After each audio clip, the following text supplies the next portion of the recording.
The examination hall smelled like recycled anxiety and burnt electrical components. Professor Krellenike, all 7 feet of crystallized pride and academic superiority, stood at the podium with his 4 eyes gleaming in that particular shade of violet that screamed, "I'm about to ruin someone's entire semester." And honestly, he probably was. Strategic warfare analysis, Krellenike announced, his mandibles clicking with what I can only describe as sadistic glee. Final examination. Whoever fails this gets recycled back to basic galactic studies. A collective groan rippled through the assembled students. 12 different species, all crammed into the Imperial Academy's most notorious course. We'd survived 3 months of studying every major conflict in the last 2,000 years. Wars, skirmishes, planetary sieges. My tentacles were still cramping from last week's essay on the siege of Vextular Prime. Then there was Marcus Webb. The human sat in the back row, boots propped on his desk, looking about as concerned as someone waiting for their lunch order.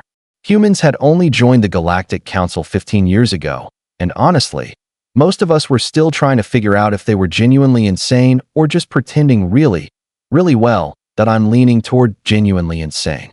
Question 1. Krellenike said, his voice dripping with challenge. A fortified position holds a strategic choke point. Defenders have superior numbers, artillery advantage, and complete aerial superiority. Describe your siege tactics. Around me, students frantically scribbled notes. My own writing tentacle was already moving before my brain caught up. Standard procedure: establish perimeter, cut supply lines, wait for starvation, negotiate surrender. Basic stuff.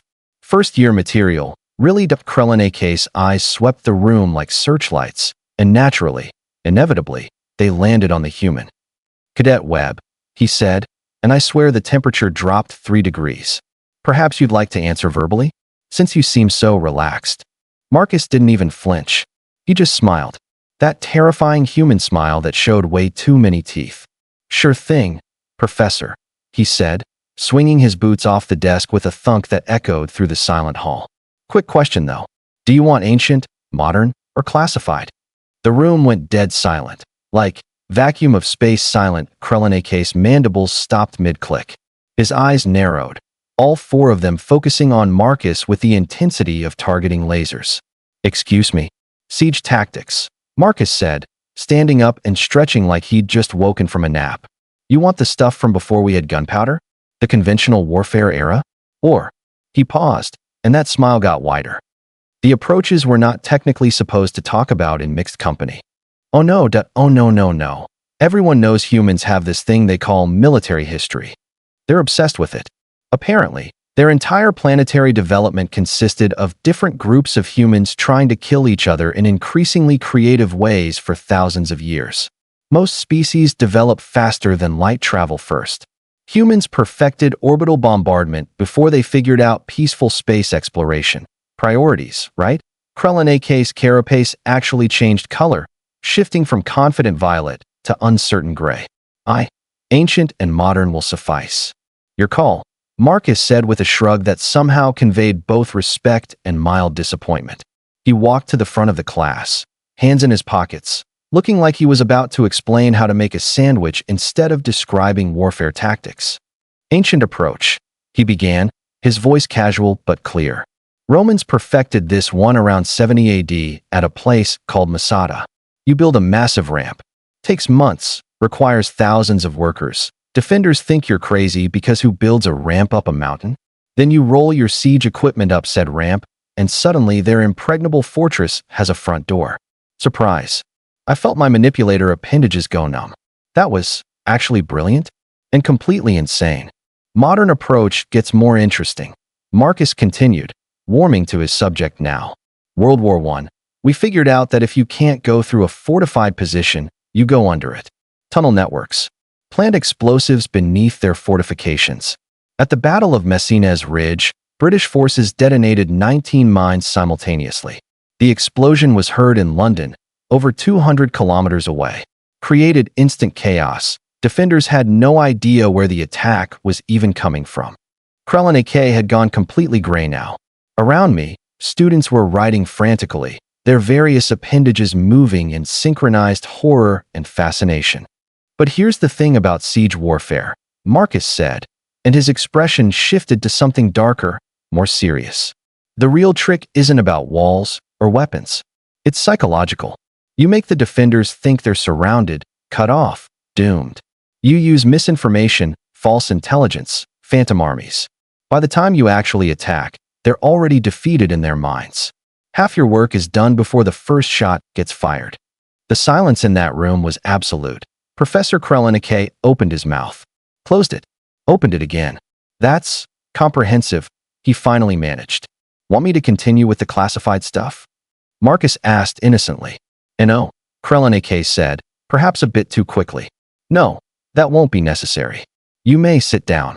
Marcus returned to his seat, boots back on the desk, same relaxed posture as before. Me? I was reconsidering every life choice that led me to taking advanced military strategy. The exam continued, but nobody was really paying attention anymore. Not after that. Krellenike moved through the remaining questions with considerably less enthusiasm than before, like someone who just realized they might have invited a predator to what they thought was a petting zoo. His mandibles kept twitching every time he glanced toward the back row where Marcus sat, still looking like the most relaxed being in the entire quadrant. I tried focusing on my own answers. Really, I did.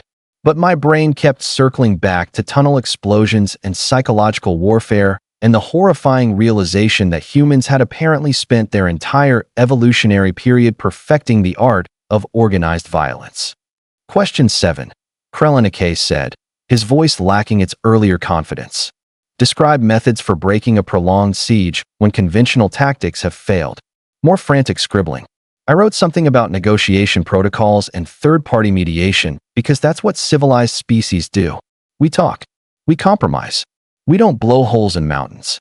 Cadet Webb, Krellenike said, and I genuinely think he couldn't help himself. Like watching a ship crash in slow motion. You know it's going to be terrible, but you can't look away. I assume you have thoughts on this as well. Marcus looked up, eyebrows raised. You really want to hear them, Professor? Academic thoroughness, Krellenike said weakly. Right, Marcus said, sitting up straighter. So there's this concept humans developed called total warfare. Sherman's march during our American Civil War, 1800s. The idea is you don't just fight the military, you destroy the capacity to wage war entirely. Infrastructure, supply chains, economic centers. You make it so expensive and painful to continue fighting that surrender becomes the logical option. My writing tentacle stopped moving. Several students made distressed noises in their native languages. Then there's the siege of Leningrad, Marcus continued, his tone almost conversational, like he was discussing weather patterns. World War II lasted almost 900 days. Defenders ate sawdust bread, burned furniture for heat, temperatures dropped to -40 degrees. But they didn't surrender. Know why? Because they knew what would happen if they did. Sometimes the threat outside the walls is worse than starvation inside them. Psychology again. That's barbaric, whispered Telequin, a Valthury student sitting 2 seats over from me. Her bioluminescent patches were flickering with distress. Marcus heard her. He turned, and his expression softened slightly. Yeah, he said quietly. It absolutely was. Or usually is. That's why most of us prefer not having them. Most of you, Krellenike said, recovering some of his professorial authority. Are you suggesting some humans prefer warfare? I'm suggesting, Marcus said carefully, that humans got really good at something we desperately wanted to stop doing. We studied it, perfected it, documented every horrible lesson because we figured if we understood it completely, maybe we could prevent it. Know your enemy and all that. Turns out knowing yourself is just as important. The human stood again, and this time nobody looked relaxed. The entire class was focused on him with the intensity of prey animals watching a potential threat. Here's what nobody talks about in these strategy courses, Marcus said, moving to the center of the room. Every siege, every battle, every war, there are real people involved. Not data points. Not tactical abstractions. Actual living beings who don't want to die. The best siege tactic? Don't have a siege. Find literally any other solution. Diplomacy, trade agreements, cultural exchange, shared threats that require cooperation. He paused, looking around the room. But if you absolutely must conduct a siege, if there's no other option and lives depend on it, then you'd better know every possible approach.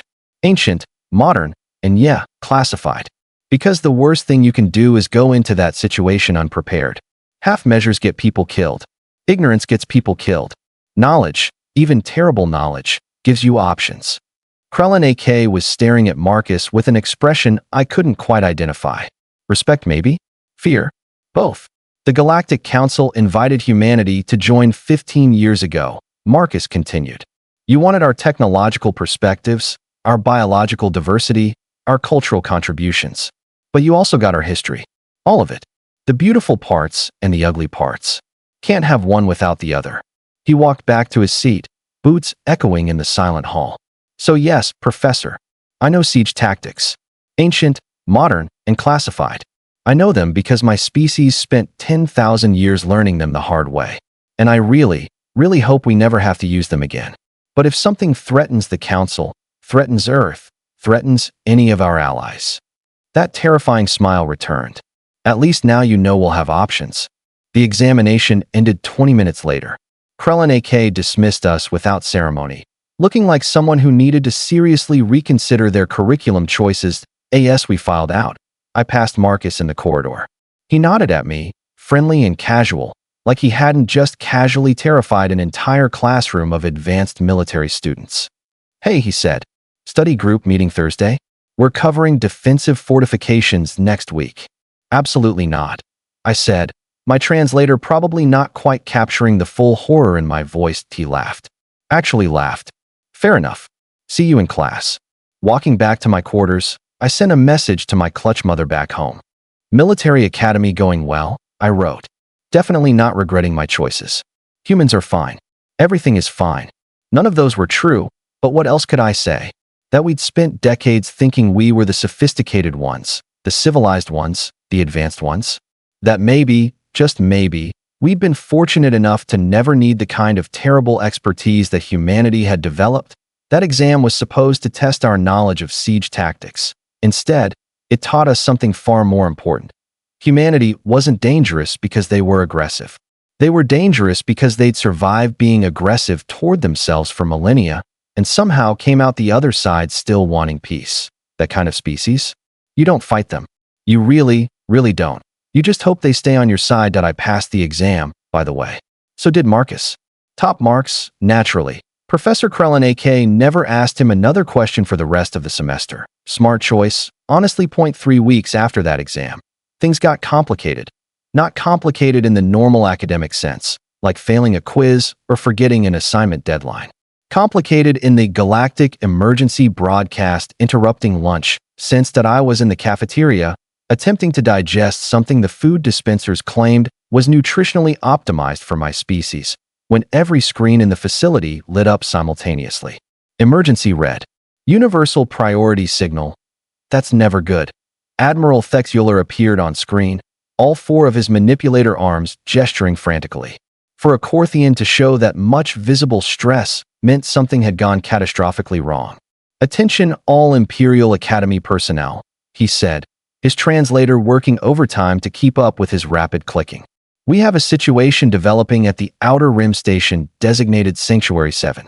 Hostile forces have established a blockade. Approximately 4,000 civilians are trapped inside. We're assembling a response team immediately. My nutritional paste suddenly tasted like ashes. Sanctuary 7 was a medical research station. No weapons. Minimal defenses. They studied diseases and developed cures for newly contacted species. Why would anyone blockade a hospital? All senior military strategy students report to Briefing Room Alpha, the Admiral continued. We need tactical analysis within the hour. Around me, students were already moving. I grabbed my data pad and headed for the briefing room. My locomotion appendages working faster than they had all semester. The briefing room was chaos. Holographic displays showed Sanctuary 7 from multiple angles, surrounded by what looked like 15 hostile vessels. Not military grade, but heavily armed merchant ships. Pirates, probably. Or worse, mercenaries with actual training. Professor Krellin AK was already there, his carapace shifting through worried color patterns. Settle down, he commanded, though his voice lacked its usual authority. We have a real-world crisis. Everything you've learned this semester? Time to apply it. The tactical display rotated, showing the station's position. Sanctuary 7 hung in space near an asteroid field, its shields flickering weakly under sustained fire. The blockading ships had positioned themselves in a sphere formation, covering every possible escape vector. Imperial fleet won't arrive for another 18 hours, Krelinike explained. The station's shields will fail in 6. Once those shields drop, the attackers will breach and board. For thousands of civilians, medical staff, researchers, patients in critical care who cannot be moved.